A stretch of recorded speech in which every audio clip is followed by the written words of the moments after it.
warahmatullahi wabarakatuh. Waalaikumsalam warahmatullahi wabarakatuh. Alhamdulillah. Nahmaduhu wa nasta'inuhu wa nastaghfiruhu wa nastahdihi wa na'udzu billahi min syururi anfusina wa min sayyiati a'malina. May yahdihillahu fala mudhillalah wa may yudlil fala hadiyalah. Wassalatu wassalamu ala sayyidil makhluqat sayyidina Muhammadin sallallahu alaihi wasallam wa ala alihi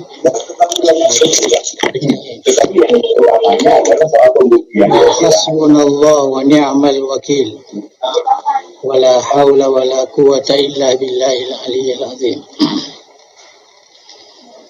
Alhamdulillah, saya berterima kasih kepada panitia utamanya, terutama host kita pada malam hari ini,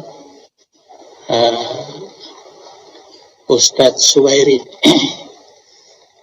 dapat memberikan kesempatan yang awal bagi saya. Yang saya lihat di jadwalnya saya yang paling akhir. Jadi ini memungkinkan saya untuk lebih cepat beristirahat. Terima kasih banyak.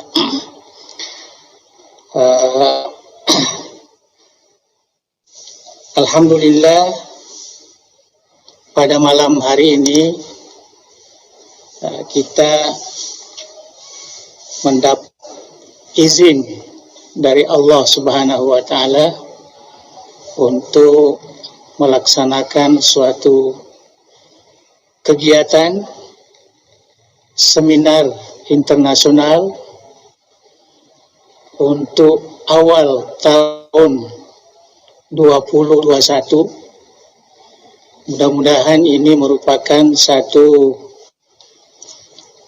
amal ibadah yang ditanamkan lebih awal di DDI, yaitu pengurus wilayah DDI bersama dengan Jam'iyah Al-Qurra wal Hufaz Nahdlatul Ulama. Dua organisasi ini, DDI dan NU Sulawesi Tengah, telah bersepakat malam ini mengadakan satu seminar internasional. Dan kebetulan narasumbernya semuanya dari kader yang terbaik, ulama Darud Da'wah wal Irsyad dari Brunei dan juga dari Mesir. Itu merupakan satu kebahagiaan kami dari pengurus besar Darud Da'wah wal Irsyad bahwa seminar internasional ini adalah merupakan seminar yang diwarnai pemikiran isu yang berkembang yang akan kita kembangkan nanti, ialah orang-orang dari keluarga Darud Da'wah wal Irsyad. Dalam tausiah ini, saya hanya ingin berkongsi bacaan. Imam Ibnu Katsir di dalam tafsirnya ketika menafsirkan ayat Al-Quranul Karim, A'udzu billahi minasy syaithanir rajim. Walamma saqata an Musal ghadab akhadhal alwaha wa fi nuskhatiha hudan wa rahmah lilladzina hum li rabbihim yarhabun. Ini ayat sangat ringkas, tetapi dikaji oleh Imam Ibnu Katsir dalam tafsirnya dan mengutip satu asar dari Imam Qatadah, seorang tabi'in ulama yang terkenal, beliau meriwayatkan di dalam menafsirkan perkataan atau firman Allah akhadal alwah, ketika Nabi Musa mengambil kembali lauh. Ini pada kitab sucinya.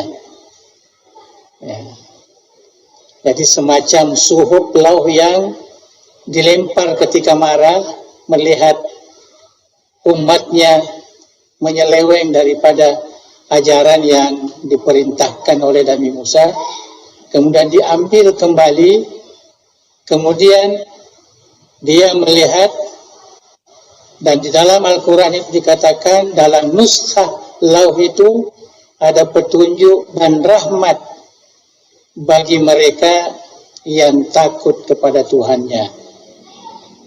Yang saya ingin kongsikan di sini menafsirkan perkataan akhadal alwah. Di situ ada riwayat Qatadah mengatakan Nabi Musa seakan-akan mengadu kepada Allah Subhanahu wa taala, Rabbi inni ajidu fil alwah ummatan anajiluhum fi sudurihim yaqra'unaha ila akhiril ibarat. Jadi Nabi Musa seakan-akan mengatakan, ya Tuhan, ya Allah, saya dapati dalam lauh itu ada satu umat di mana kitab sucinya sudah ada di dalam hatinya. Ya. Sementara sebelum ini, kata Nabi Musa, kami umat-umat Nabi Musa ini hanya membacanya secara nazaran, melihat. Tetapi kelebihan umat ini adalah kitab sucinya ada di dalam hatinya. Kemudian Nabi Musa mengatakan, Allahumma ja'al hadhihi ummati. Ya Allah, jadikanlah umat ini umat saya. Dan dijawab oleh Allah Subhanahu wa ta'ala, hazihi ummatu Ahmad. Ini adalah umat Nabi Muhammad sallallahu alaihi wasallam. Begitu hebatnya Nabi Musa, berdoa lagi, Allahumma ja'alni minhum, ay min ummati Ahmad. Ya Allah, jadikanlah saya ini Nabi Musa, umat kepada Nabi Muhammad sallallahu alaihi wasallam. Artinya Nabi Musa di sini sangat mencintai umat Rasulullah sallallahu alaihi wasallam di atas kelebihan yang disebutkan itu. Dan alhamdulillah kita melihat dewasa ini program tahfiz Al-Quran di mana-mana, banyak sekali dari dulu sampai sekarang ini orang menghafal Al-Quran dengan sebaik-baiknya.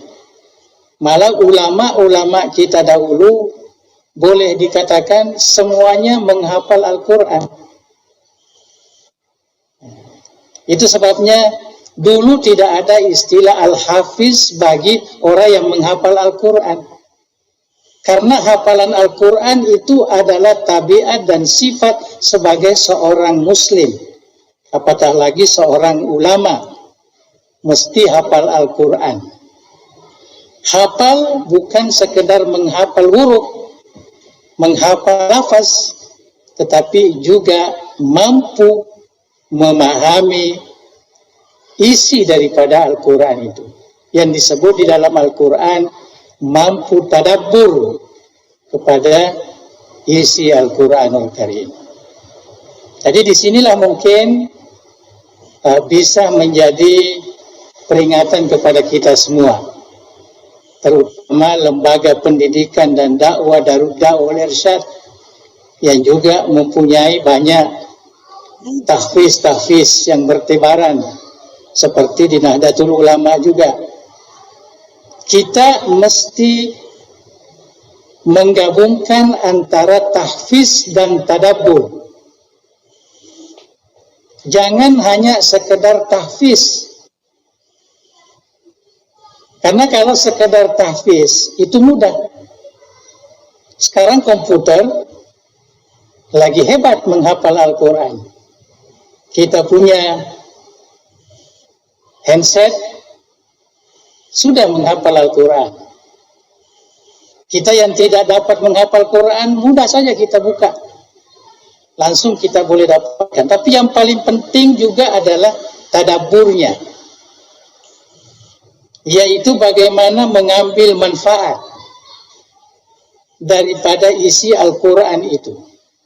Saya tidak sebut tafsir, karena tafsir ini sudah merupakan ilmu yang sudah selesai, undang-undangnya, hukum-hukumnya dibuat oleh ulama kita dahulu, termasuk ulama ahli sunnah yang paling banyak.